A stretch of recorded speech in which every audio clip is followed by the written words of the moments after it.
Good evening, Mr. and Mrs. America, our Canadian friends north of the border, and all our ships at sea.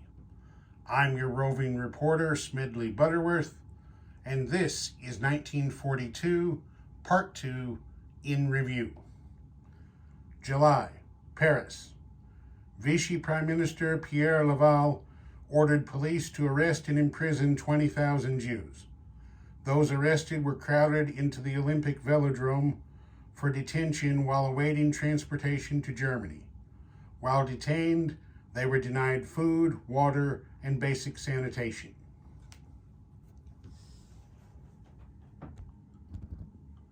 Warsaw. SS troops began systematically emptying the Jewish ghetto. Those rounded up were reportedly transported to concentration camps throughout Poland. Leaked intelligence reports indicate the Jewish inmates of these camps have two possible fates: forced labor on starvation rations or summary execution.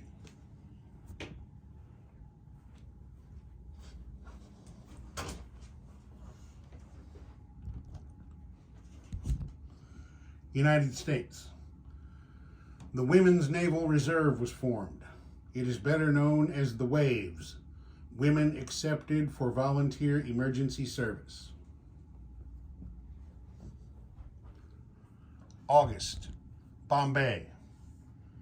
The All India Congress launched a civil disobedience campaign in an attempt to force King George VI into an independence agreement. Mahatma Gandhi and other nationalist leaders were imprisoned for inciting rebellion.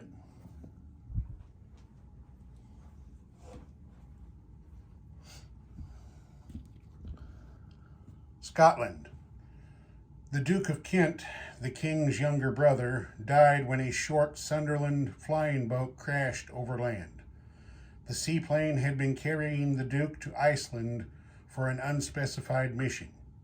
However, reliable sources speculate he was carrying a large sum of Swedish currency and instructions for key officials in Stockholm.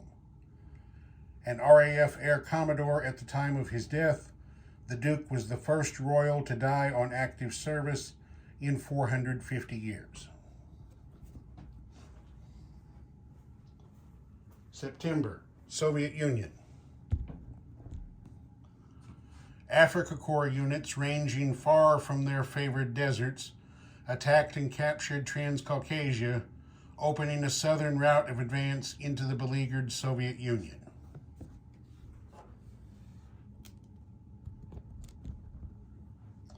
Athens.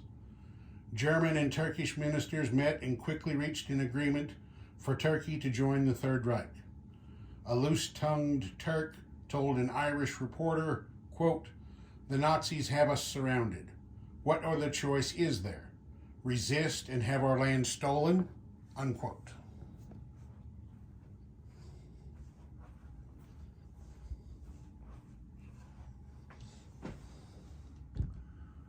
October, St. Louis. The Cardinals beat the Yankees to win the World Series, the club's fourth championship title. India.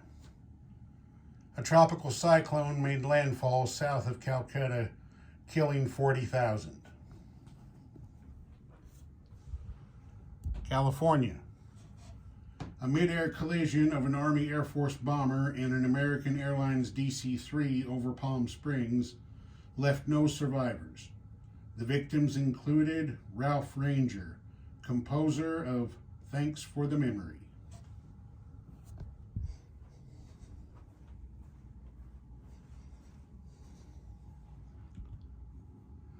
Germany.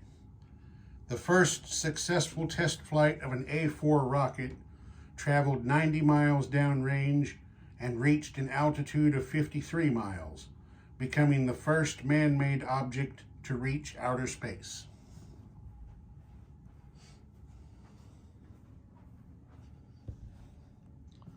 Moscow. The German army launched a massive attack. Hundreds of thousands of men, tens of thousands of tanks and mechanized vehicles, guns, howitzers, and mortars in untold numbers. They crashed into the outer fortifications and breached them with heavy casualties. Nonetheless, the attackers poured through the breach and overwhelmed the remaining defenders.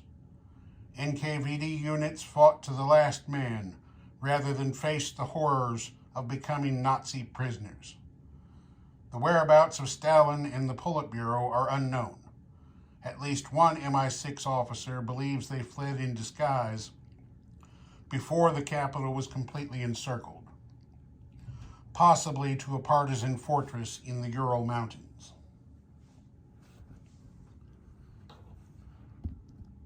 December, Palace of Versailles. Axis and Allied diplomats met over a period of several weeks to negotiate an armistice. At Hitler's insistence, no Soviets were invited to attend.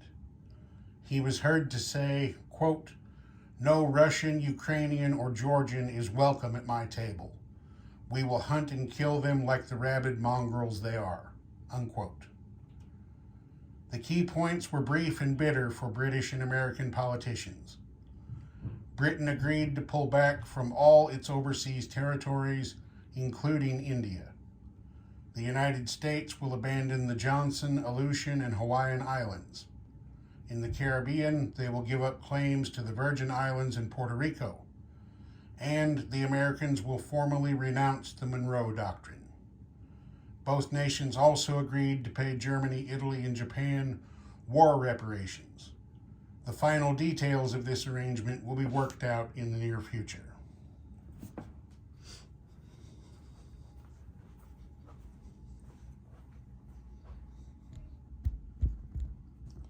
Buenos Aires. New President Juan Perón invited Minister von Ribbentrop to join him for a month of Argentine summer to discuss a diplomatic, economic, and military alliance to carry South America, led by Argentina, into a prosperous future. And there you have it, 1942, Part 2 in review. Thank you, and good night.